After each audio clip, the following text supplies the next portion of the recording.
الله وتجاهدون في سبيل الله بأموالكم وأنفسكم ذلكم خير لكم إن كنتم تعلمون صدق الله العظيم। আল্লাহ পাক বলছেন সূরা আস-সাফ, হে বিশ্বাসীরা, তোমরা যারা ঈমান এনেছো শোনো,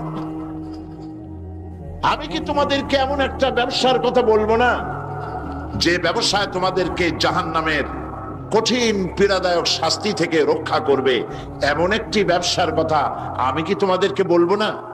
তার মানে হচ্ছে অবশ্যই আমি তোমাদেরকে এরকম একটি ব্যবসার কথা বলবো। সুবহানাল্লাহ বলেন। কিভাবে চললে পরে জাহান্নাম থেকে মুক্তি পাওয়া যাবে সে কথাটি আল্লাহ পাক গোপন রাখেননি, ওপেন সিক্রেট। তিনি তো বান্দাদেরকে এজন্য সৃষ্টি করেন নাই যে বান্দাগুলি তিনি সব জাহান্নামে দিবেন। তিনি তৈরি করেছেন মানুষকে হেদায়েত যেন তারা পায়, সেই জন্য আল্লাহ পাক তাকে জ্ঞান দিয়েছেন, নবী দিয়েছেন, কিতাব দিয়েছেন। আল্লাহ পাক বলছেন আমি অবশ্যই এমন একটা ব্যবসার কথা তোমাদেরকে বলবো। সেই ব্যবসাটা কি? সেই ব্যবসাটা হচ্ছে, সেই ব্যবসার জন্য তিনটা পুঁজি লাগবে। কয়টা পুঁজি? একটা হচ্ছে ঈমান বিল্লাহ, আল্লাহর প্রতি ঈমান। আরেকটা হচ্ছে রাসূলের প্রতি ঈমান।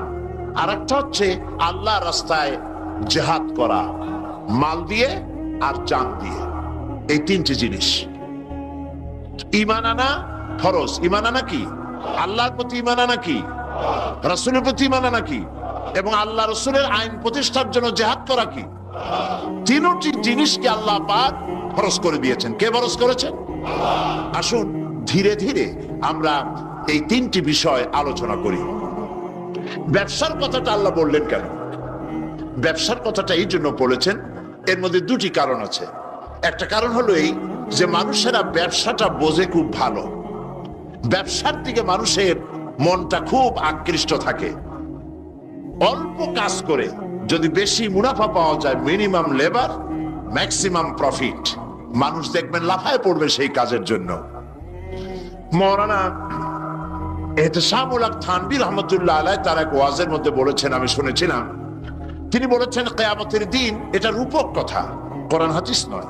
কিয়ামতের দিন এক ব্যক্তিকে উপস্থিত করা হবে, তাকে ফেরেশতারা জিজ্ঞেস করবে যে আল্লাহর বান্দা, তোমার তো নেক এবং পুণ্য, পুণ্য এবং পাপ, নেক এবং বদ দুটি জিনিসই সমান সমান। এখন বলো তুমি কোথায় যাবা? তুমি কি বেহেশতে যাবা না তুমি দোজখে যাবা?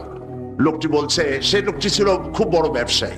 সে বলছে, ফেরেশতা ভাই, আমি দোজখও চিনি না, বেহেশতও চিনি না, যেখানে গেলে আমার দুই পয়সা লাভ হবে সেইখানে আমি তোমায় আমারে পাঠাও। এর দ্বারা বোঝা যায় যে মানুষেরা ব্যবসার দিকে খুব বেশি আকৃষ্ট থাকে। যদি লস হয় দারুণ ভাবে মন খারাপ করে, একেবারে যায় যায় অবস্থা হয়ে যায়। এই জন্য ব্যবসার কথা আল্লাহ তুলে ধরলেন যাতে করে মানুষের মনটা ব্যবসার কথা শুনে আকৃষ্ট হয়। এ হলো এক। দু নম্বরে, ব্যবসা করতে শুধুমাত্র পুঁজি লাগে না, আরো অনেক কিছু লাগে। শুধু পুঁজি হলে কি ব্যবসা হয়? যদি শুধু পুঁজিতে ব্যবসা হয় তাহলে আপনারা চেষ্টা করেন না, 10 লাখ টাকা নিয়ে নামেন, ব্যবসা সম্পর্কে কোনো জ্ঞান নাই, ব্যবসার কিছু জিনিসপত্র কিনে নিয়ে 10 লাখ টাকা বা 20 লাখ টাকার পুঁজি নিয়ে বসেন, 1 মাসও লাগবে না আপনার দোকানে লাল বাতি কয়েকটা জ্বলার জন্য, ঠিক কিনা? তাহলে ব্যবসা করার জন্য শুধু পুঁজি যথেষ্ট নয়, পুঁজির সাথে সাথে ব্যবসার জ্ঞান থাকতে হবে, ঠিক কিনা? অভিজ্ঞতা থাকতে হবে, জ্ঞান থাকতে হবে। এবং ব্যবসায় পুঁজি খাটাইয়া জ্ঞান নিয়ে বসে থাকলে হবে না, শ্রম দিতে হবে, লেবার দিতে হবে, রাত জাগতে হবে, চেষ্টা করতে হবে। দেশ বিদেশের ওই মালের, যে মালের ব্যবসা আপনি করেন তার দাম কোথায়, কেমন, কোথার থেকে কিনলে লাভ, আপনি এখানে বিক্রি করলে লাভ বেশি হবে, এই সব ব্যাপারে চিন্তা ভাবনা করতে হবে, শ্রম দিতে হবে, মেধা দিতে হবে, রাত জাগতে হবে, দৌড়দৌড়ি করতে হবে।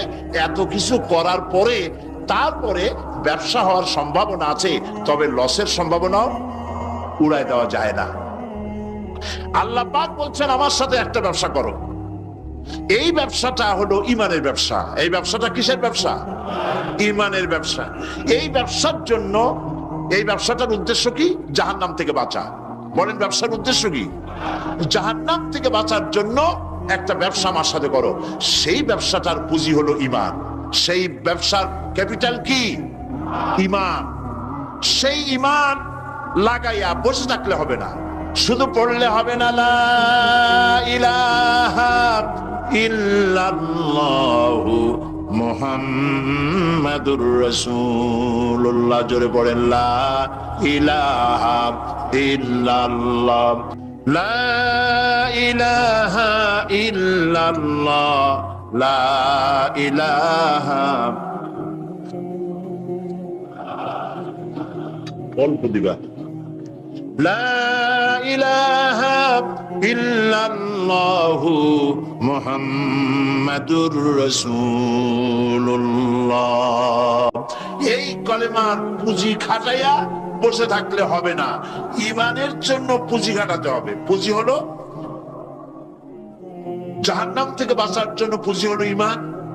সেই ঈমান খাটাইয়া কলেমা পড়ে বসে থাকলে হবে না, শ্রম দিতে হবে, চিন্তা করতে হবে, রাত জাগতে হবে। যার উপরে ঈমান এনেছেন তার উপরে ঈমান আনার কারণে যদি অত্যাচার আসে সহ্য করতে হবে, বরদাস্ত করতে হবে। এরকম নয় ঈমান এনেছি এই কথা বলবেন আহাসিবান নাসু আইয়ুতরাকু আইয়াকুলু আমান্না ওয়া হুম লা ইফতানুন। আল্লাহ রাব্বুল আলামিন বলেছেন, লোকেরা কি একথা ভেবেছে ঈমান এনেছি এই কথা বলার সঙ্গে সঙ্গে বিনা পরীক্ষায় আমি তাদেরকে